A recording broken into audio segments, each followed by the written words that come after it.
Today is all about the minis, miniature decor pieces that is, and I've got 3 farmhouse style mini decor pieces that can be used on a tiered tray or in a little vignette anywhere in your home. And they're perfectly neutral, so this is a great way to transition out of your holiday decor with something that will work all the way till spring. All right, everyone, let's get started. For my first project today, I'm making a little winter sign. I started with a 6-inch square sign from Dollar Tree. This one says "Make It Happen," but they have a variety of these in different styles and colors, and they're all basically the same.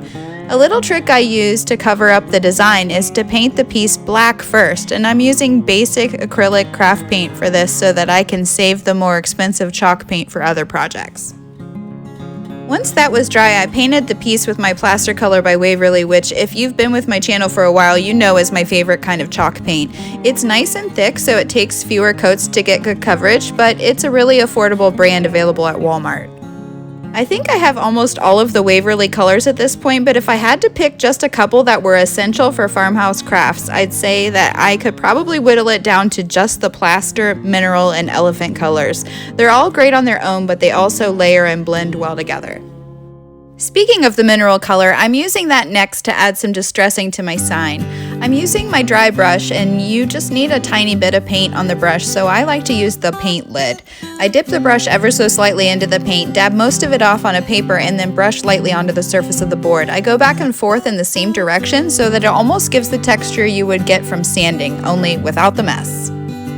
Now, I'm definitely not anti-Cricut. In fact, I've secretly wanted one for a few years, but I don't currently have one, so I designed my own signs using the Word Swag app on my phone.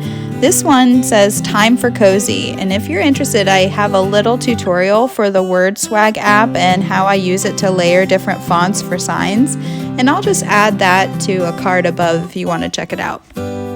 As always, I'm using my favorite Arteza carbon paper to transfer my graphic to the sign, and while I'm doing that, I'll mention that today's challenge is hosted by Corie from Crafted by Corie. I'll have a link to her channel as well as the playlist in the description box below, so be sure to check out her channel and then hop to the playlist to see what everyone comes up with. Corie also has a new channel that you should check out called Come On Over with Corie, and I'll link that below as well. Then I'm using my gold paint pen from Dollar Tree to fill in the lettering. So I figured most of you have already finished your holiday decorating, which is why I decided to go with winter neutrals for these projects. I'm wondering if you all have winter decor at all, or if you just go straight from Christmas to Valentine's Day. Growing up, my grandmother was in the home with us, and she always thought it was bad luck for the Christmas tree to see the new year, but we definitely don't follow that rule in our house now. I'm not quite ready to put the Christmas tree away.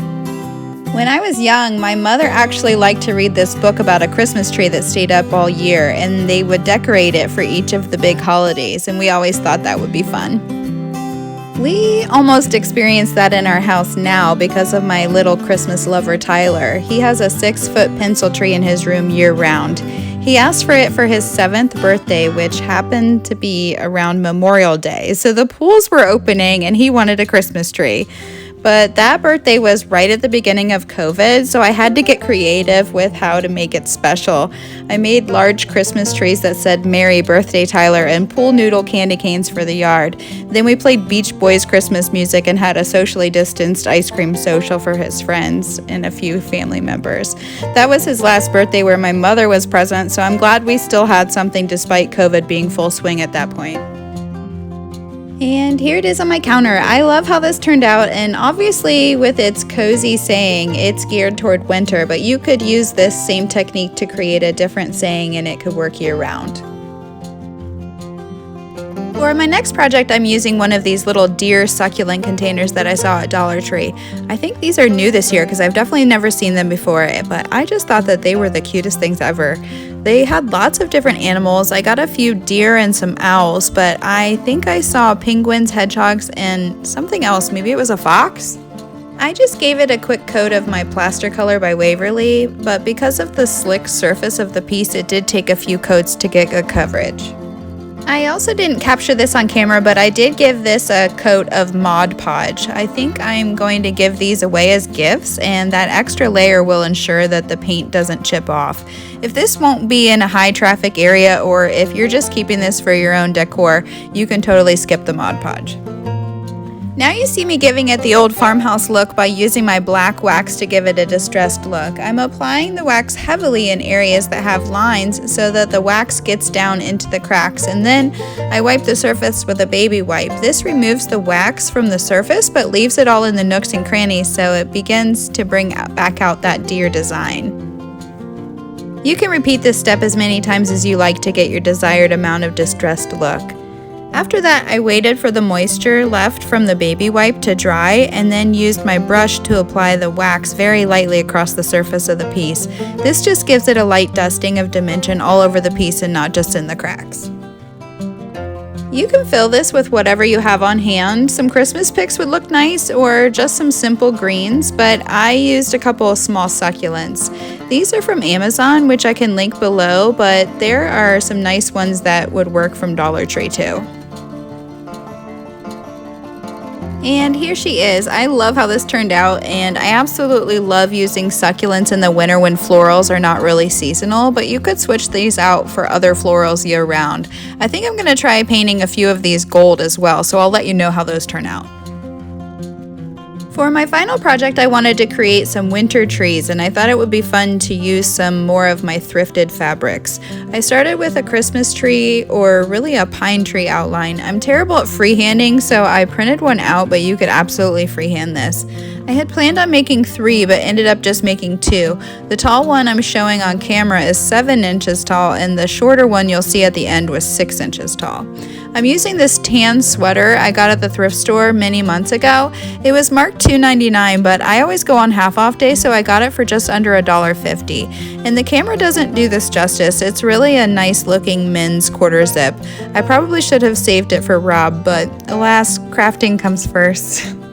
So there's really not much to this. I just used my pattern I printed out to cut 8 little trees out of the fabric. My goal is for this to be a softer, higher end looking version of those crepe paper decorations you can get.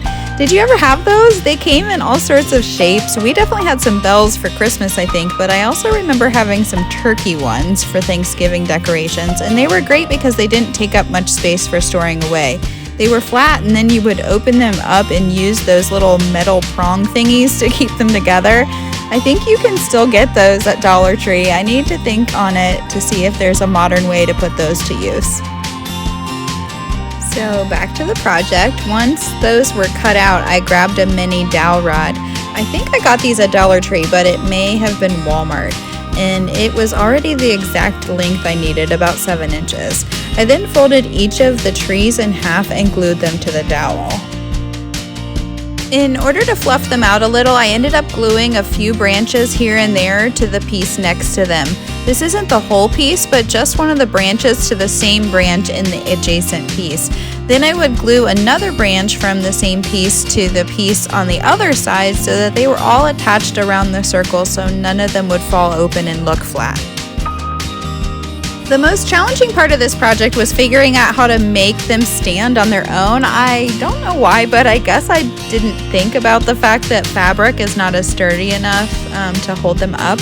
So first I tried a simple cross made out of popsicle sticks, but that didn't work. So then I pivoted and put a popsicle stick on either side of the dowel and then 2 more popsicle stick pieces going the opposite direction. It basically looked like a pound sign, and that worked.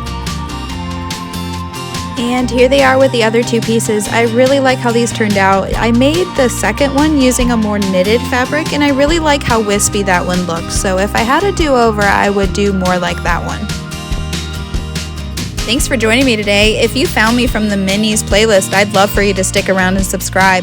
And don't forget to hit the notification bell so you can stay up to date with my content. I plan to participate in the Wrap It Up challenge next week, where I'll show you some fun wrapping ideas, including some hard to wrap gifts and a fun way to wrap a money gift.